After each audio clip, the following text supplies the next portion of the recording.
इंदौर में बात करेंगे संसद सत्र की। 18वीं संसद का हंगामेदार आगाज हो गया है। पीएम मोदी ने सांसद के रूप में शपथ ली। मोदी सरकार के कैबिनेट मंत्रियों ने भी बतौर सांसद शपथ ले ली। इस वक्त भी संसद में शपथ ग्रहण जारी है, लेकिन इसके पहले संसद के बाहर वही हुआ जिसकी उम्मीद की जा रही थी। संसद सत्र के पहले ही दिन विपक्ष ने शक्ति प्रदर्शन किया। इंडिया ब्लॉक के सांसदों ने संविधान की कॉपी संसद भवन परिसर में लेकर मार्च किया। सरकार के खिलाफ जमकर नारेबाजी की। इसके बाद विपक्षी सांसद एक साथ संसद भवन पहुंचे। वहीं पीएम मोदी ने अपने आक्रामक तेवर दिखाकर साफ साफ कह दिया कि उनके तेवरों में कोई कमी आने वाली नहीं है। साथ ही विपक्ष को भी सकारात्मक भूमिका निभाने वाली नसीहत पीएम की तरफ से एक बार फिर दी गई है। विपक्ष के प्रोटेस्ट के बीच नई संसद का सत्र शुरू हो चुका है। सत्र शुरू होने के बाद सबसे पहले पीएम मोदी ने बतौर सांसद शपथ ली। प्रोटेम स्पीकर ने पीएम मोदी को शपथ दिलाई। मोदी के बाद प्रोटेम स्पीकर को मदद के लिए चुने गए 2 पीठासीन अधिकारियों राधा मोहन सिंह और फग्गन सिंह कुलस्ते ने शपथ ली। इसके बाद बारी मोदी कैबिनेट के मंत्रियों की थी। मोदी के मंत्रियों में सबसे पहले रक्षा मंत्री राजनाथ सिंह ने शपथ ली। राजनाथ सिंह लगातार तीसरी बार लखनऊ से जीते हैं। राजनाथ सिंह के बाद गृह मंत्री अमित शाह जो कि गांधीनगर से जीते हैं। इसके बाद सड़क परिवहन मंत्री नितिन गडकरी ने शपथ ली, जो कि नागपुर से जीत की हैट्रिक लगाकर आए हैं। संसद में सांसदों का शपथ ग्रहण इस वक्त भी चल रहा है, जो कल तक चलेगा और फिर 26 जून को होगा स्पीकर का चयन, स्पीकर का चुनाव। और इस बार स्पीकर के चुनाव में भी विपक्ष कोई अड़ंगा लगा सकता है, या विपक्ष अपने कैंडिडेट को रख सकता है, या विपक्ष सरकार के लिए मुश्किलें खड़ी कर सकता है, ऐसी उम्मीद जताई जा रही है। नरेंद्र दामोदर दास मोदी जो लोकसभा का सदस्य निर्वाचित हुआ हूं, ईश्वर की शपथ लेता हूं कि मैं विधि द्वारा स्थापित भारत के संविधान के प्रति सच्ची श्रद्धा और निष्ठा रखूंगा। मैं भारत की प्रभुता और अखंडता अक्षुण्ण रखूंगा तथा जिस पद को मैं ग्रहण करने वाला हूं उसके कर्तव्यों का श्रद्धापूर्वक निर्वहन करूंगा।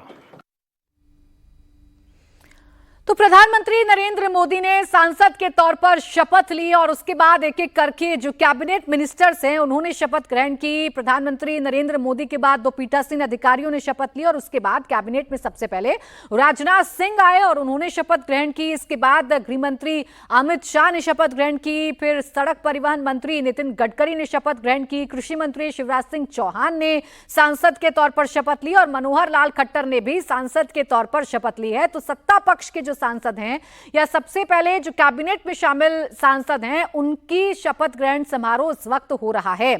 आपको बताएं कि विपक्ष इस बार कॉन्फिडेंट क्यों है और विपक्ष क्यों सरकार की मुसीबतें बढ़ा सकता है। तो इसके पीछे सीधी वजह यह है कि बीजेपी को इस बार अपने दम पर बहुमत नहीं मिला है, जबकि विपक्ष ने उम्मीद से बेहतर प्रदर्शन किया है और इसका असर विपक्ष के कॉन्फिडेंस और रवैये पर साफ नजर आता है। विपक्ष पहले दिन से सरकार के खिलाफ आक्रामक दिखा।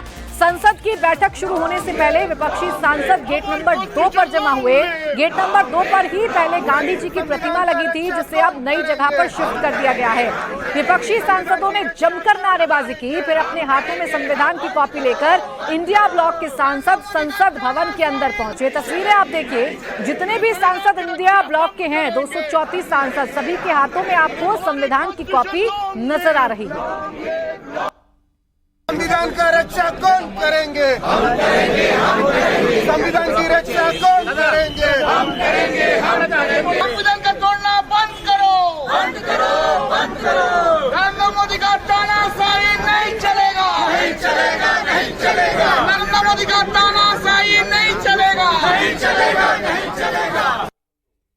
संविधान का रक्षा कौन करेंगे? हम करेंगे, हम करेंगे। संविधान की रक्षा कौन करेंगे? हम करेंगे, हम करेंगे। संविधान का तोड़ना बंद करो, बंद करो, बंद करो। नरेंद्र मोदी का तानाशाही नहीं चलेगा, नहीं चलेगा, नहीं चलेगा। नरेंद्र मोदी का तानाशाही नहीं चलेगा। तो आपने तमाम सांसदों को सुना और ऐसा ही कुछ राहुल गांधी ने भी कहा है। राहुल गांधी ने कहा है कि संविधान को कोई छू भी नहीं सकता है। संविधान खतरे वाली बात विपक्ष की तरफ से कही गई और राहुल गांधी ने आज फिर ये दोहराया कि संविधान बचाने के लिए वो लड़ते रहेंगे, संविधान को कोई छू भी नहीं सकता है। सुनिए आप पहले राहुल गांधी ने क्या कुछ कहा है। पड़ी आज आप लोगों को सब विपक्ष के क्योंकि देखिए जो आक्रमण प्रधानमंत्री जी अमित शाह जी कॉन्स्टिट्यूशन पर संविधान पे कर रहे हैं वो हमारे लिए एक्सेप्टेबल नहीं है, वो हम होने नहीं देंगे। इसीलिए हमने कॉन्स्टिट्यूशन ओथ लेते हुए हमने कॉन्स्टिट्यूशन पकड़ा था। धन्यवाद। आपको लगता है आपका संदेश जाएगा? हमारा संदेश जा रहा है। हिंदुस्तान के कॉन्स्टिट्यूशन को कोई शक्ति नहीं छू सकती है। धन्यवाद। सर इमरजेंसी की बात की कर रहे हैं। ये देखिए प्रधानमंत्री ने कहा कि कल काला दिवस। तो राहुल गांधी ने ये बता भी दिया कि संविधान को खतरे वाला जो नैरेटिव उन्होंने चलाया वो जनता ने काफी हद तक स्वीकार किया, जनता के मन में बैठा और उसी का फायदा विपक्ष को हुआ, जो विपक्ष को मजबूती मिली है। 234 कुल सदस्य हैं इस बार इंडिया ब्लॉक के जो कि सदन में पहुंचे हैं और इन 234 सांसदों की ताकत आज सदन के बाहर दिखाने की कोशिश की गई है। हालांकि इस नैरेटिव को पीएम ने आज मीडिया के सामने आकर ध्वस्त करने की कोशिश की और कहा कि संविधान पर या हमारे लोकतंत्र पर जो काला धब्बा लगाने की कोशिश की गई थी 25 जून कल उसके 50 साल पूरे हो रहे हैं। यानी पीएम ने बताने की कोशिश की कि जो लोग लोकतंत्र और संविधान की दुहाई देते हैं उनका अपना इतिहास काले धब्बों से भरा हुआ है। इन सबके बीच कांग्रेस अध्यक्ष मल्लिकार्जुन खड़गे ने भी आरोप लगाया कि मोदी सरकार संविधान का सम्मान नहीं करती है। आ रहे हैं, क्या कहेंगे सर? नहीं, ये देखिए संविधान को बचाने के लिए हमने जो कोशिश की थी उसमें सारी जनता हमारे साथ दी, लेकिन मोदी जी संविधान को तोड़ने की कोशिश किए। इसीलिए आज सभी पार्टी के नेता लोग एक होकर ये जो प्रोटेस्ट कर रहे हैं और यहाँ पर जो गांधी स्टैचू थी और वहीं पर हम प्रोटेस्ट कर रहे हैं। मेरे बाबा साहब अम्बेडकर की वहाँ थी और गांधी जी की यहाँ थी। यानी हर नॉर्म्स को, डेमोक्रेटिक नॉर्म्स को तोड़ रहे हैं। इसीलिए आज हम ये दिखाना चाहते हैं भाई मोदी जी आप संविधान के तहत चलिए। देखो 100 बार यही बात बोलेंगे और इमरजेंसी के 50 साल हो रहे बोले तो तुम इमरजेंसी से without declaring emergency you are doing it. इसीलिए हर बार वही बात बोल के आप कितने दिन ऐसा ही अपनी हुकूमत करना चाहते हैं? देखिए ये नए नए तर्क वो निकालेंगे ही। मुझे लगता है कि आज पूरे देश के दलित समाज को एक बहुत ही महत्वपूर्ण दृश्य देखने को मिलता कि अगर के सुरेश प्रोटम अध्यक्ष के कुर्सी पर बैठकर सभी हमारे सांसदों को की शपथ ग्रहण पर अगर वो उसका वो सभापति जिम्मेवारी अगर वो संभालते तो आज पूरे देश के दलित समाज को एक बहुत ही एक सुनहरा और एक ऐतिहासिक दृश्य को देखने को मिलता। तो मुझे लगता है कि आज भाजपा सरकार ने सिर्फ कांग्रेस पार्टी, इंडिया अलायंस या के सुरेश को नहीं नकारा है, भारत के दलित समाज को एक उनके एक महत्वपूर्ण एक समय से, महत्वपूर्ण एक पल से उनको नकारा है। तो विपक्ष का एक एक नेता या विपक्ष का एक एक सांसद जो आज सदन में पहुंचा है उसके हाथ में संविधान की कॉपी है और विपक्ष का एक एक नेता यही कह रहा है कि संविधान को खतरे में पड़ने नहीं देंगे, मोदी की तानाशाही चलने नहीं देंगे और इसके पीछे हर एक छोटी बड़ी घटना को आधार बनाया जा रहा है, चाहे फिर संसद के परिसर से महापुरुषों की प्रतिमाओं को हटाकर प्रेरणा स्थल पर लगाने की घटना क्यों ना हो। इस सत्र में आगे क्या होने वाला है इसका ट्रेलर आज साफ साफ दिख गया। जिन लोगों को ये लगता था कि बीजेपी को खुद अपने दम पर बहुमत नहीं मिला है तो पीएम मोदी के तेवर बदल जाएंगे, उनके तेवर थोड़े नरम हो जाएंगे, उन लोगों को आज पीएम मोदी ने अपने ही अंदाज में जवाब दे दिया। संसद सत्र शुरू होने से पहले पीएम मोदी के आक्रामक तेवर साफ साफ नजर आए। उन्होंने विपक्ष को नसीहत दी कि वो संसद में गरिमा बनाए रखें। मोदी ने कहा कि देश की जनता काम चाहती है, स्लोगन नहीं। साथ ही पीएम मोदी ने भरोसा दिया कि देश की जनता ने सरकार पर जो भरोसा जताया है उस पर वो पूरा खरा उतरेंगे। मोदी ने कहा कि उनकी सरकार तीसरे कार्यकाल में पहले से 3 गुना ज्यादा मेहनत से काम करेगी।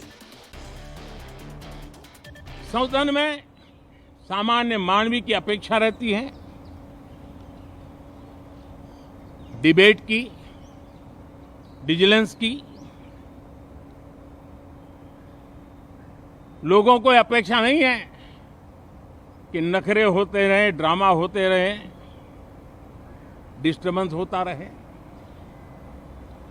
लोग सब्सटेंस चाहते हैं, स्लोगन नहीं चाहते हैं। देश को एक अच्छे विपक्ष की आवश्यकता है, जिम्मेवार विपक्ष की आवश्यकता है। कल 25 जून है। जो लोग इस देश के संविधान की गरिमा से समर्पित हैं, जो लोग भारत की लोकतांत्रिक परंपराओं पे निष्ठा रखते हैं, उनके लिए 25 जून न भूलने वाला दिवस है। कल 25 जून को भारत के लोकतंत्र में जो काला धब्बा लगा था, उसके 50 वर्ष हो रहे हैं। नए उमंग, नए उत्साह के साथ नई गति, नई ऊंचाई प्राप्त करने के लिए ये अत्यंत महत्वपूर्ण अवसर है। श्रेष्ठ भारत निर्माण का, विकसित भारत 2047 तक का लक्ष्य, ये सारे सपने लेकर के, ये सारे संकल्प लेकर के आज 18वीं लोकसभा का प्रारंभ हो रहा है। देश की जनता ने हमें तीसरी बार मौका दिया है। ये बहुत ही महान विजय है, बहुत ही भव्य विजय है, और तब हमारा दायित्व भी 3 गुना बढ़ जाता है। और इसलिए मैं आज देशवासियों को विश्वास दिलाता हूं कि आपने हमें जो तीसरी बार मौका दिया है, 2 बार सरकार चलाने का अनुभव हमारे साथ जुड़ा है। मैं देशवासियों को आज विश्वास दिलाता हूं कि हमारे तीसरे कार्यकाल में हम पहले से 3 गुना ज्यादा मेहनत करेंगे। तो सत्ता पक्ष ने अपनी लाइन क्लियर की। प्रधानमंत्री नरेंद्र मोदी ने साफ कर दिया कि हम डिफेंसिव तो कतई होने वाले नहीं हैं। विपक्ष अगर कॉन्फिडेंट है अपनी संख्या बल को लेकर, इस बार विपक्ष अगर मजबूत है तो सरकार भी पूर्ण बहुमत वाली सरकार है। बीजेपी के अपने दम पर अच्छे नंबर्स हैं, इसलिए बीजेपी कॉम्प्रोमाइज करेगी या उनकी सरकार कॉम्प्रोमाइज करेगी, ये फिलहाल होता हुआ नजर नहीं आ रहा है। देवेंद्र, मेरे सहयोगी हमारे साथ लगातार बने हुए हैं इस खबर पर।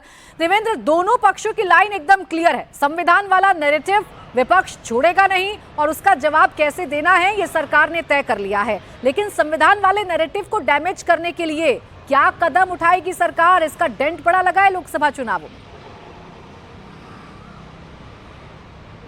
बिल्कुल प्राची, खूब बोलो। जो कहा जाता है ना कि लोकतंत्र का मूल मंत्र है कि खूब बोलो, लगातार बोलो, जोर से बोलो, ऊंचा बोलो। और उसमें परसेप्शन की लड़ाई मुख्यतः होती है, उसमें फैक्ट्स ग्राउंड पे तो बहुत कम जाता है, कई सारे केसेस में तो बिल्कुल नहीं जाता, लेकिन एक परसेप्शन बना दिया जाता है। उसी की लड़ाई है। उसमें अपोजिशन क्योंकि उसका स्वाद चख चुका है, उसको पता है कि पिछले लोकसभा चुनाव में उसने इस मंत्र के सहारे जो अभियान चलाया उसने उसको रिजल्ट दिया है। अब ऐसे में वो और ज़्यादा एग्रेसिव होकर उसी अभियान को चलाएंगे। सत्ता पक्ष के सामने ये ज़रूर चुनौती होगी कि उसका काउंटर आप कैसे करें। जैसे शीर्ष स्तर से तो काउंटर किया जाता है, क्या ग्राउंड तक वो बात पहुंच पाती है और ग्राउंड तक आपके कार्यकर्ता उस बात को लेकर जाते हैं और उस नैरेटिव को काउंटर करते हैं। कम से कम अगर राज्यों के हिसाब से देखें तो यूपी में और बिहार में भले ही रिजल्ट सत्ता पक्ष के फेवर में रहा है, लेकिन जो मार्जिन अगर आप देखें, जो वोटों का अंतर देखें तो वो कम था। उससे ये समझ में आ रहा है कि ये फैक्टर इन दोनों ही राज्यों में बखूबी चला है, आरक्षण, संविधान वाला मसला, और वहाँ पर बीजेपी कमज़ोर रही है। तो निश्चित तौर पर आगे वो चुनौती रहेगी सत्ता पक्ष के लिए कि कैसे अपोजिशन के इस नैरेटिव को काउंटर करें।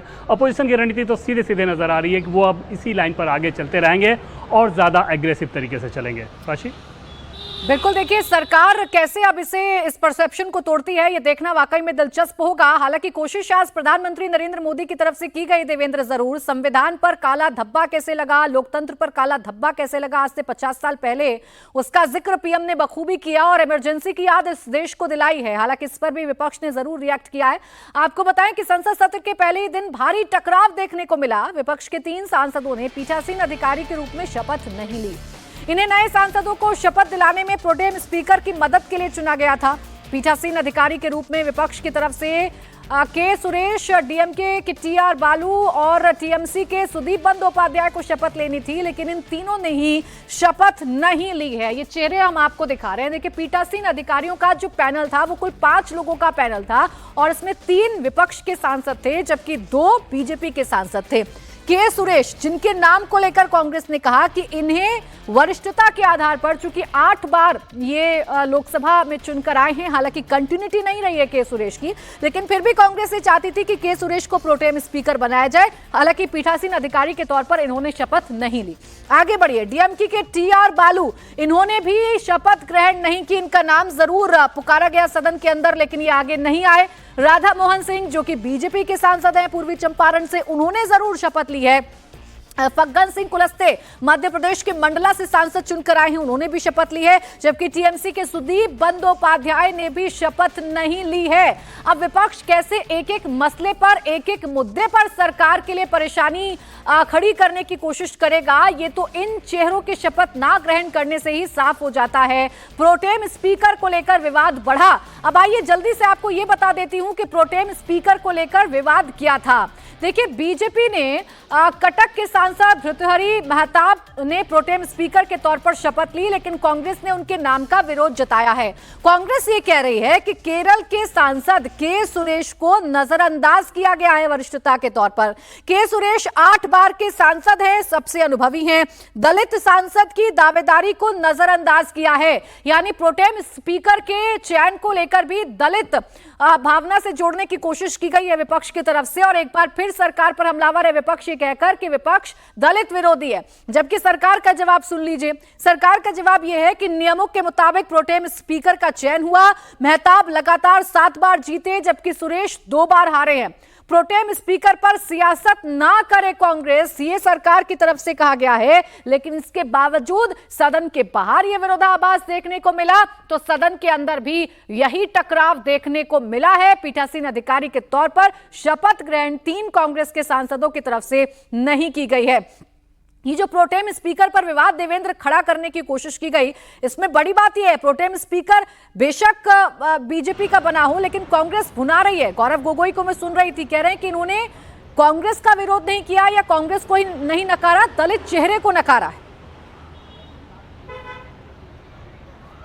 बिल्कुल प्राची, आप हर एक विवाद को उठाकर देखें तो इसी तरफ की नैरेटिव गढ़ने की मंशा है। तथ्य चाहे जो हो, जैसे प्रोटेम स्पीकर की ही बात कर लें तो जैसा कि बार बार हम लोग बता रहे हैं इस बात को कि कंटिन्यूटी में आपका टर्म सीनियर मोस्ट कितना है वो मायने रखता है कि कितनी बार आप जीते हैं और कंटिन्यूटी में कितनी बार जीते हैं। भर्तृहरि महताब लगातार 7 बार जीते हैं, यानी कि उनका जो कार्यकाल है 35 साल वाले टर्म में आते हैं। मतलब 6 बार तो जीत चुके हैं, 6 बार तो टर्म पूरा कर चुके हैं, 7वां टर्म उनका शुरू हो रहा है। दूसरी तरफ के सुरेश भले ही 8 बार जीते हैं, लेकिन लगातार 4 बार ही उनका टर्म है।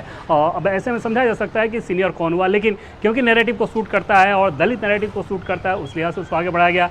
जिस प्रेरणा स्थल की हम लोग बात कर रहे हैं प्राची, ऐसा नहीं है कि महात्मा गांधी के स्टैचू को कहीं पार्लियामेंट से बाहर कर दिया गया, बस रिलोकेट किया गया है और ज़्यादा बेहतर बनाने की कोशिश की जा रही है कि 15 महापुरुषों की मूर्तियां अगर एक साथ रहें और उनके बारे में उसको हाईटेक बनाया जाए, डिजिटल प्लेटफॉर्म रहे जहां पर QR कोड के मार्फत आप सारी जानकारी ले सकें। एक वो अच्छी वाटिका में उसको विकसित किया जा रहा है, तो कोई भी विजिटर है उसको ज़्यादा बेहतर लगेगा। लेकिन क्योंकि नैरेटिव को सूट कर रहा है, उस नैरेटिव के सहारे अपोजिशन इस मसले को लेकर अटैक कर रहा है। जबकि पहले भी आप देखें तो महात्मा गांधी की जो मुख्य स्टैचू थी पार्लियामेंट के पुराने बिल्डिंग के ठीक सामने थी, उसको रिलोकेट ही किया गया था। फर्क सिर्फ ये है कि तब 30 फीट किया गया था, अब लगभग 70-80 फीट कर दिया गया है। दूसरी तरफ चौधरी देवीलाल, मोतीलाल नेहरू, इन लोगों की मूर्तियां भी पहले रिलोकेट की जा चुकी हैं, क्योंकि पार्लियामेंट का जो पुराना कंसेप्ट था उसमें सिर्फ एक बिल्डिंग थी, अब 5 बिल्डिंग है। Parliament annexe, parliament library building, parliament annexe extension, संसद भवन की नई बिल्डिंग, तो उस हिसाब से रिलोकेशन होता है, लेकिन क्योंकि नैरेटिव को सूट करता है इसलिए अपोजिशन कर रहा है। बिल्कुल, हर छोटी बड़ी घटना पर आधार बनाया जाएगा, परसेप्शन बनाया जाएगा और नई सरकार को विपक्ष घेरने की पूरी कोशिश करेगा। शुक्रिया देवेंद्र तमाम जानकारी के लिए। अब देखिए, विपक्ष भले ही संविधान को लेकर हंगामे पर अड़ा है, संविधान की कॉपियां लहराई जा रही हैं, विरोध किया जा रहा है, ये परसेप्शन बनाया जा रहा है कि संविधान को खतरे में नहीं पड़ने देंगे, लेकिन पीएम मोदी विपक्ष को निशाने पर लेते हुए ये कह रहे हैं कि जनता ने हमारी नीति और नीयत पर मुहर लगाई है, हम विपक्ष को लेकर भी साथ चलेंगे। 60 साल के बाद आया है, ये अपने आप में बहुत बड़ी गौरवपूर्ण घटना है। साथियों, जब देश की जनता ने तीसरे कार्यकाल के लिए भी एक सरकार को पसंद किया है, मतलब उसकी नीयत पर मोहर लगाई है, उसकी नीतियों पर मोहर लगाई है, जनता जनार्दन के प्रति उसके समर्पण भाव को मोहर लगाई है। गत 10 वर्ष में जिस परंपरा को हमने प्रस्थापित करने का निरंतर प्रयास किया है, क्योंकि हम मानते हैं कि सरकार चलाने के लिए बहुमत होता है, लेकिन देश चलाने के लिए सहमति बहुत जरूरी होती है।